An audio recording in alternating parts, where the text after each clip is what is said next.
안녕하십니까. 과학강사 오정석입니다. 오늘은 2025학년도 대학 수학능력시험 지구과학원 분석을 좀 해드릴 건데요. 총평도 좀 해드리고요. 보통 이제 총평의 얘기는 좀 뻔할 수 있어요. 뭐 자세하게 개념을 세세하게 공부를 해라. 뭐 이런 얘기들이 주가 될 수 있잖아요. 근데 올해 지구과학은 더 그런 얘기들을 많이 드려야 될 것 같아요. 이제 등급 컷이나 표준 점수를 보시면 아시겠지만 다른 과탐 과목에 비해서 많이 어렵다라고 하는 의견들이 주를 이루고 있고요. 등급 컷과 표준 점수도 많이 낮은 편입니다. 근데 이제 아시겠지만 지구과학은 계산이 많은 과목이 아니고 뭔가 좀 암기하고 그래프를 유추하는 자료 해석형의 문제가 많기 때문에 호불호가 굉장히 강한 과목이잖아요. 그러다 보니까 도대체 왜 어려웠느냐라는 것들을 좀 분석하거나 하기가 처음에 과목을 선택하는 데 있어서 쉽지 않으실 것 같아요. 그래서 오늘은 그런 얘기를 좀 드릴 거고요. 아무래도 이제 등급 컷이나 그 다음 표준 점수가 이제 등급 컷이 좀 낮아졌고 표준 점수가 타 과목에 비해서 높다 보니까 내년 2026학년도를 준비하는 친구들이 또 이 분석 강의를 보실 거잖아요. 지구과학원을 선택하는 것이 과연 좋을 거냐, 유리할 거냐라는 고민들을 하실 것 같습니다. 아무래도 제 생각에는 내년 2026학년도는 지구과학원 선택자 수가 지금보다 조금 더 늘거나 하지 않을까라고 조심스럽게 생각은 하거든요. 우선은 첫 번째는 계산이 적다라고는 하지만 지구과학원에서의 계산이 들어가는 파트가 총 2가지 정도가 크게 분류하면 있거든요. 대부분 3단원에 있는 우주 파트에서 나오기 때문에 이따가도 말씀드리겠지만 그 계산도 생각보다 쉽진 않아요. 사인, 코사인도 들어가고 하는 부분도 있고 명확하게 공부가 돼야 될 것 같고요. 그 다음엔 암기를 하는데 자료 해석을 해야 되니까 기본적으로 암기는 해야 되잖아요. 그걸 얼마나 세세하게 해야 되느냐가 이번 시험의 관건이 되지 않았나 싶어요. 그리고 마지막은 올해 수능은 지구과학도 마찬가지고 타과목도 마찬가지지만 수능 특강과 수능 완성에서의 연계가 굉장히 많았습니다. 라는 걸 꼭 기억해 주시고 나중에 문제를 푸실 때도요. 마지막 정리하실 때는 반드시 수능 특강과 수능 완성을 다시 한번 확인하시는 것이 좋을 것 같아요. 그러면 세세하게 한번 봐볼게요. 자, 지구과학은 총 3단원으로 되어 있죠. 이제 이거는 어느 정도 고착화가 되어 있는 상황이고요. 1단원인 고체지구, 이제 뭐 퇴적, 그 다음에 뭐 대륙 이동에 관련된 것, 그 다음 경계, 그리고 지질시대 이런 파트들이 이따 얘기하겠지만 있거든요. 여기서 총 7문항이 출제가 됐어요. 그 다음 2단원은 대기와 해양 파트인데 뭐 기상현상이나 해수, 여기서 6문항이 출제가 됐고요. 이거는 작년 2024학년도 수능에서는 문항수가 1단원이 6문항, 2단원이 7문항 이런 식이 되어 있고요. 이 3단원 우주 파트가 아무래도 지구과학에서는 중요한 파트예요.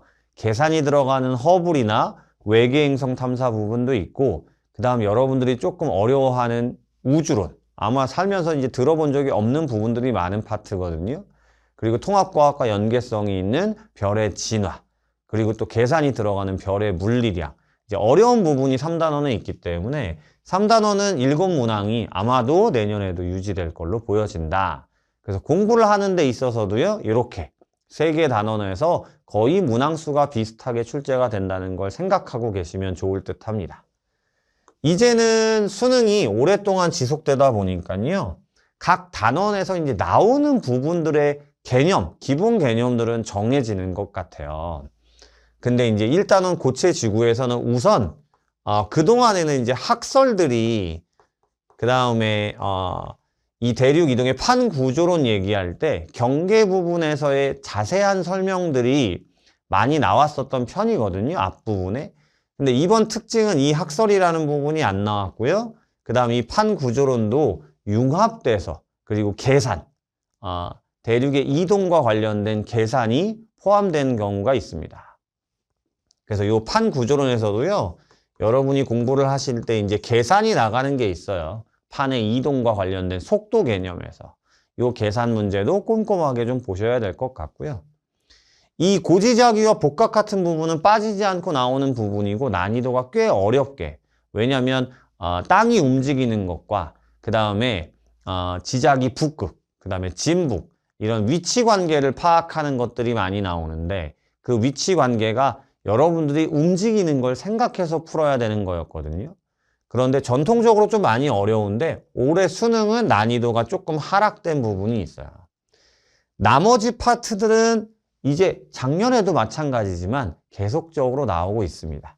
마그마의 생성곡선은 언제나 나오는 거고요.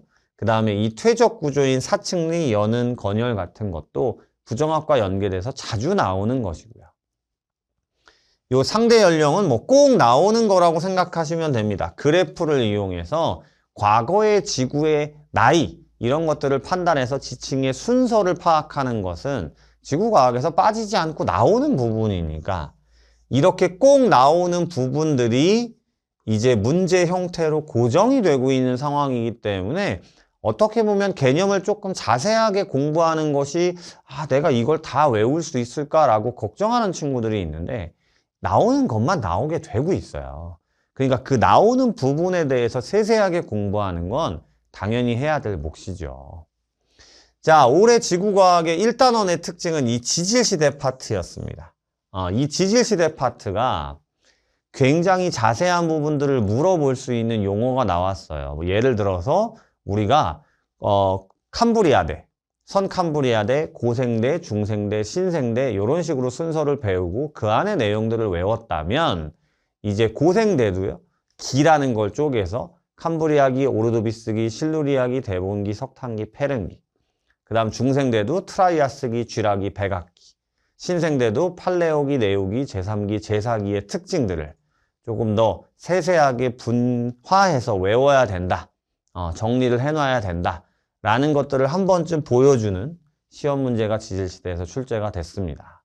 그러니까 1단원을 공부하려는 친구들 당연하게 나오는 것들을 우선적으로 꼭 공부를 하시고요. 그 다음에 이 지질시대에 나오는 자세한 내용들까지도 암기할 수 있는 준비가 되셔야 된다라는 것들을 보여줬고요. 2단원 부분도 마찬가지입니다. 뭐 온대저기압이나 태풍 같은 경우는 언제나 나오는 파트예요. 단 언제나 나오다 보니까 이번 수능에서는 태풍의 그래프 형태가 그러니까 지구과학이 어려워진 게 뭐냐면요. 매번 나오는 개념이긴 한데 자료를 해석하기 위한 그래프나 자료들이 매번 나오지 않는 형태, 새로운 형태로 나오다 보니 학생들이 평상시에 풀던 문제랑 좀 다른데?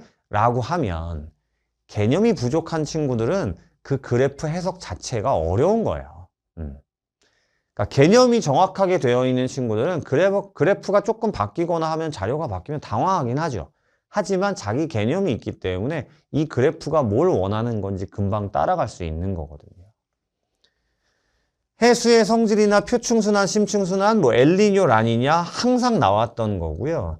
이제 이 지구 기후 변화라는 것이 이심률이나 자전축의 경사 그리고 세차 운동 같은 것들이 있는데 요건 이제 띄엄띄엄 나왔던 추세인데 최근에 들어와서는 요 부분도 계속적으로 등장을 하고 있고요. 이 지구 기후 변화 같은 경우가 다음에도 또 등장할 거라고 제가 예상하는 거는 지금까지는 이제 뭐였냐면 뭐 자전축의 경사를 가지고 남반구, 북반구의 개념에 대한 것들만 조금 물어봤으면 이제 이 지구가 움직이는 거에 따라서 계절이 어떻게 바뀌고 이런 것들을 조금 더 자세하게 묻기 시작했어요. 그리고 보통은 요 파트에서 해수의 성질이나 대기 대순환이나 이런 파트에서 보통 이제 우리 나라들이 북반구가 많잖아요. 그래서 북반구 위주의 문제들이 출제가 됐었는데 이제 점점점 남반구라든지 이렇게 지구 전체적으로 넓혀서 시험 문제를 내기 때문에 그리고 보통은 이 해수나 대기순환 같은 경우에 우리나라가 태평양 근처에 있기 때문에 이제 태평양 위주의 문제로 공부를 많이 시키거든요. 근데 이번 수능은 대서양의 문제가 나왔어요. 그리고 해류의 이름도 대서양 쪽이 나오다 보니까 이제 기존에 공부했던 것들은 당연히 해야 되고 나머지 부분들을 확장시켜야 되는 문제들 때문에 지구과학 공부가 생각보다 쉽지는 않다. 라는 것들이 여러분들이 주요하게 보셔야 되는 제가 총평에서 꼭 강조드리는 내용입니다. 자, 이제 3단원입니다. 지구과학에서 가장 어려운 부분이라고 할 수 있고요. 이 별의 물리량이라는 파트가 이제 계산이 복잡한 거예요. 여러 개의 계산 과정이나 이런 것들을 합쳐서 문제가 융합돼서 나오기 때문에 표면 온도, 광도, 절대 등급 이런 걸 가지고 우리가 별이라는 친구의 이제 물리량을 따질 건데요. 이번 수능의 핵심은 여기다 겉보기 등급이 들어간 겁니다.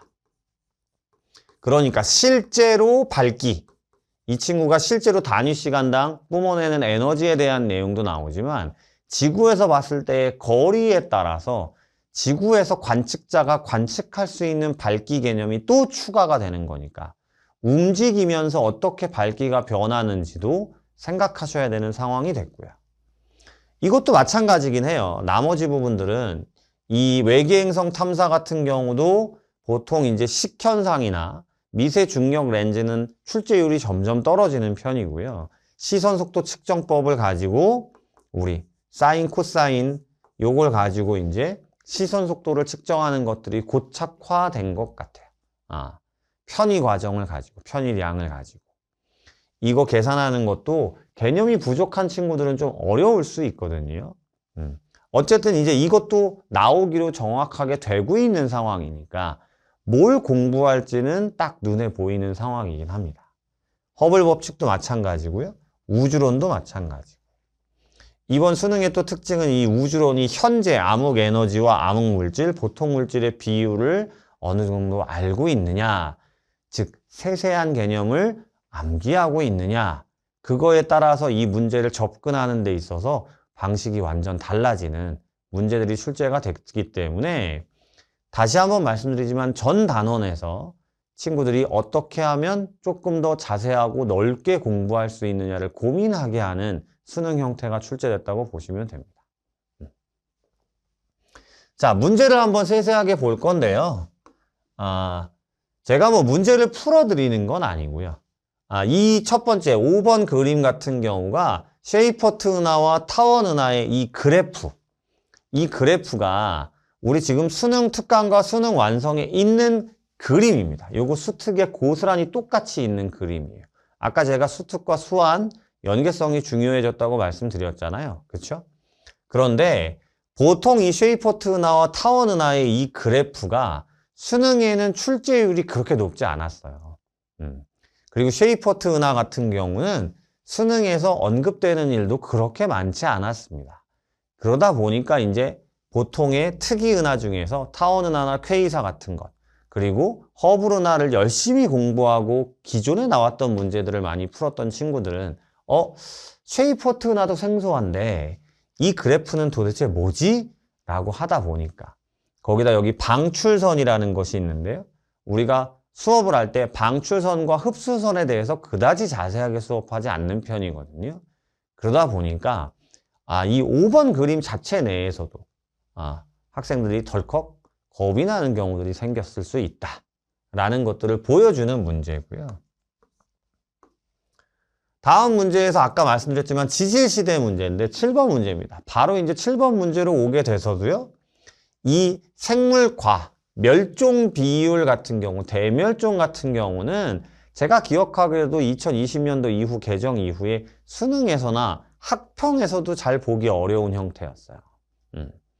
그러다 보니까 문제를 읽을 자체 내에서도 멸종과 대멸종, 5대 멸종이 있다는 걸 알고 있지만 그 5대 멸종의 시기 자체도 머릿속에 안 들어있는데 여기 지금 팔레오기와 네오기, 이 기가 등장하면서 학생들이 이것도 오답률이 높게 나타나는 거죠. 지질시대에서 이런 것까지도 내가 외워야 되는구나 라는 것들에 대한 부담감이 생긴 거고요. 이 대기대순환 문제도 평상시 같으면 그냥 아까도 말씀드렸지만 뭐 헤들리 순환, 페렐 순환, 극순환, 그리고 태평양, 뭐 북태평양 내에서의 해류의 모습 뭐 이런 것들을 열심히 기출되어 왔기 때문에 공부를 했었는데 이제 좀 융합된 거죠. 그리고 생각하게 문제를 바꿔놓은 거예요. 남풍과 서풍, 이것도 보시면 보통 익숙하지 않잖아요. 보통은 우리가 남풍과 북풍이죠. 그죠? 그래서 플러스가 남풍, 마이너스가 북풍. 그렇죠? 그 다음에 이제 서풍과 동풍이죠. 근데 플러스는 남풍과 서풍 이렇게 놓고 마이너스는 북풍과 동풍 놓고 여기 지금 위도에서도 어디가 북반구고 남반구인지를 안 가르쳐주고 여러분한테 찾게 시키고 있으니 기존의 대기대순환 그림과 그 다음에 그 대기대순환에 의해 나타나는 해류, 표층 해류의 흐름 이런 것들을 정확하게 알고 있어야지만 이 그래프 해석이 되는 거죠. 결국 시간이 걸려요. 거기다가 이 멕시코 만류는 대서양 겁니다. 그러다 보니까 아까도 말씀드렸죠. 보통 이제 북태평양 부근의 해류의 이름들을 열심히 외우고 있고 그런 문제를 풀어왔다면 대서양 부분에서의 이건 또 한류나 난류라고 써있지도 않기 때문에 학생들이 여기에서도 또 한 번 이걸 어떻게 접근해야 될까를 고민하다 보니 어렵다고 느끼진 않아요. 근데 해석하는 데 시간이 걸리는 거예요. 왜? 개념이 부족하니까. 그런 문제들이 출제가 됐어요. 자, 여기 보통 대륙 이동과 관련된 판의 경계와 관련된 문제에서도요. 아까 제가 말씀드렸죠. 계산에 대한 얘기도 있고요. 그 다음에 요 거리에 따른 연령 그래프에 대한 얘기도 있고요. 보통은 요런 걸 가지고 문제를 많이 출제했으면 이번 수능의 특징은 이렇게 그래프, 처음 보는 그래프, 그 다음 계산 이런 것들이 융합됐기 때문에 한 문제 한 문제당 여러 문제들을 융합해서 출제하려고 하는 의도가 많이 보이는 문제도 있었습니다. 11번 문제는 그런 형태의 문제였고요. 자, 13번 문제죠. 이게 태풍 문제인데 아마도 태풍 문제에서 이런 그래프, 이런 그림 형태를 자주 보긴 어려웠고요. 제가 생각했을 때는 수능 학평에서는 이 그래프가 처음 나온 걸로, 이 그림이 처음 나온 걸로 보여집니다. 근데 어려운 문제는 아니었어요. 기압하고 풍약 나눠놓고 여기 동서남북이 있기 때문에 우리가 태풍의 오른쪽은 시계, 왼쪽은 반시계 이런 풍향 변화와 관련된 얘기들도 많이 공부를 해왔었기 때문에 그런데 처음 보는 그래프니까 당황할 수밖에 없는 거고요. 그렇죠? 밑에 내용은 위험 반원부터 시작해서 그동안 나왔던 내용들 고스란히 같습니다만 그래프 해석을 하는 데 있어서 우리가 평상시에는 이렇게 우리나라를 그려놓고 태풍이 뭐 이렇게 지나가면서 점점 그려놓고 관측자 그려놓고 뭐 이런 문제들이 많이 나오는 형태다 보니까 이거 뭐지? 그 다음에는 이제 기압과 풍향과 관련돼서도 뭐 기압, 그 다음에 요거 풍속, 그 다음 풍향 이런 문제들을 많이 풀어오던 친구들에게 이런 그래프가 생소하게 느껴진 거죠. 이제는 이런 여러 다양한 그래프들을 연습하는 연습도 해야 되지 않을까 싶은 문제였고요. 별 파트로 가면요. 이게 별의 물리량입니다. 별의 물리량. 단위 시간당 에너지 생성량이 광도라는 것도 헷갈리는 친구들도 있고요. 그 다음에 이제 중심 회계의 온도가 표면 온도와 어떤 차이가 나는지도 어려워하는 친구들도 있습니다. 왜냐하면 여기 있는 별이라는 것이 주기율성도 있고 거성도 있고 하기 때문에 점점 더 많은 개념들을 압축하는 문제들이 출제가 된다라고 보시라는 뜻이고요. 요게 방사성 동위원소를 가지고 하는 연령, 상대 연령 비교하는 겁니다. 요렇게 그림, 지질도를 주고요. 그 다음에 요렇게 그래프를 주는데 이 그래프도 평상시 같으면 우리 이런 그래프였을 거예요. 요렇게 돼서 방사성 동위원소 X 그리고 여기 시간 해갖고 이제 X가 몇 %씩 줄어드느냐를 가지고 반감기를 가지고 문제를 푸는 형태의 그림들이 많이 나왔다면 이번에는 방사성 동위원소를 2개를 주고요. 2개의 비율에 대한 것들을 이렇게 그래프가 다른 그래프로 내다 보니까 이 자료를 해석하는 것도 어려운데 그래프 자체도 처음 보는 거였다. 지금 제가 총평을 해드리고 분석을 해드리면서 여러분한테 강조하는 내용은 이런 거예요.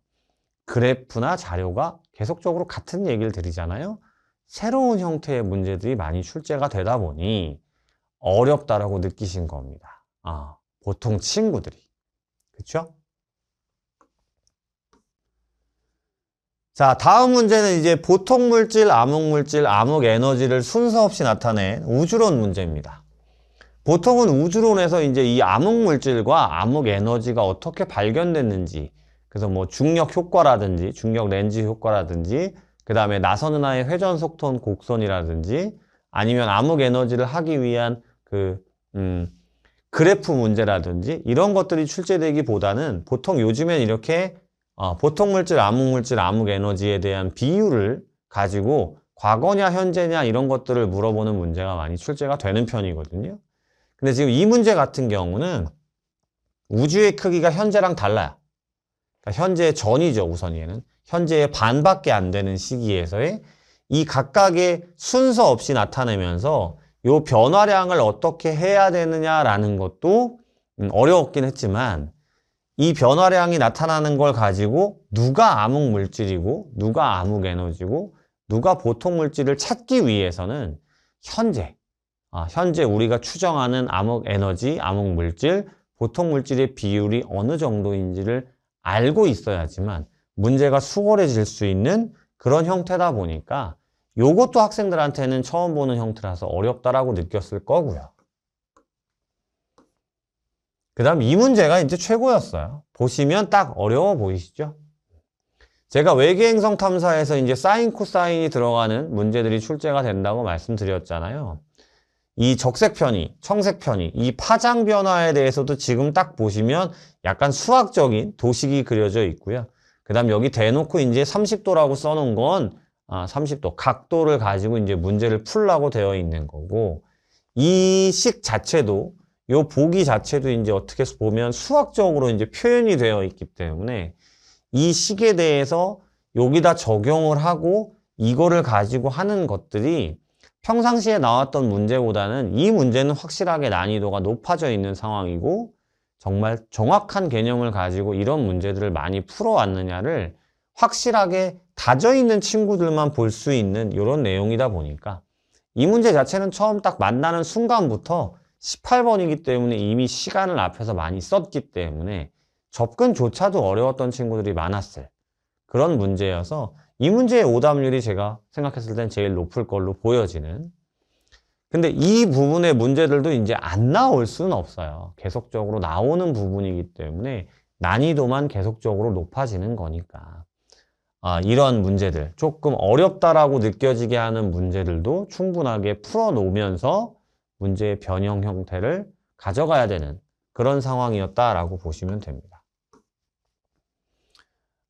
마지막 20번 문제가 이제 아까 말씀드렸던 겉보기 등급을 가지고, 절대 등급과 겉보기 등급을 가지고 이렇게 거리나 그 다음 절대 등급을 판단하는 문제였고요.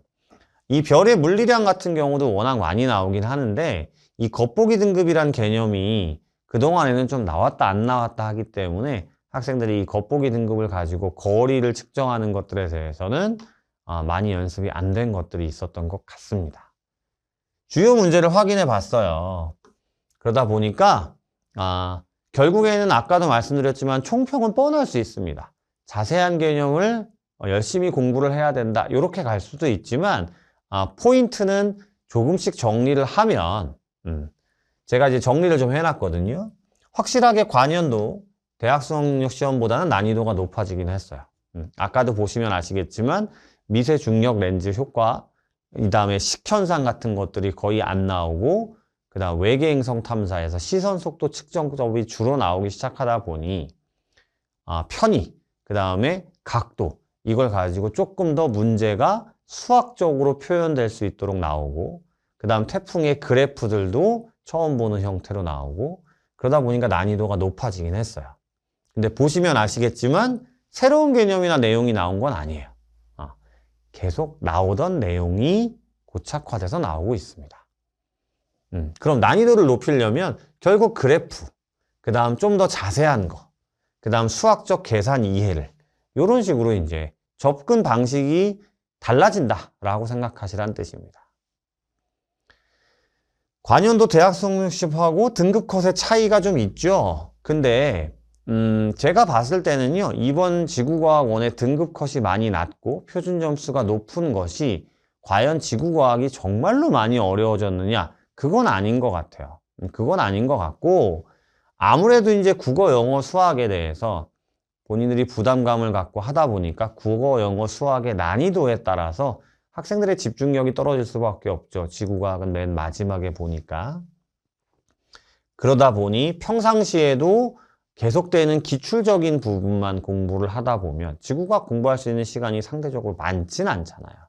그러다 보면 생각할 수 있는 능력을 키우지 않다 보니 문해력, 그리고 그래프 해석에서 좀 어려운 점이 많았기 때문에 새로운 문제들이나 창의적인 문제들이 그래프 형태적인 거나 자료 해석에서 출제가 많이 되다 보니까 작년도 마찬가지지만 등급 컷은 계속 낮아진 걸로 보여져요.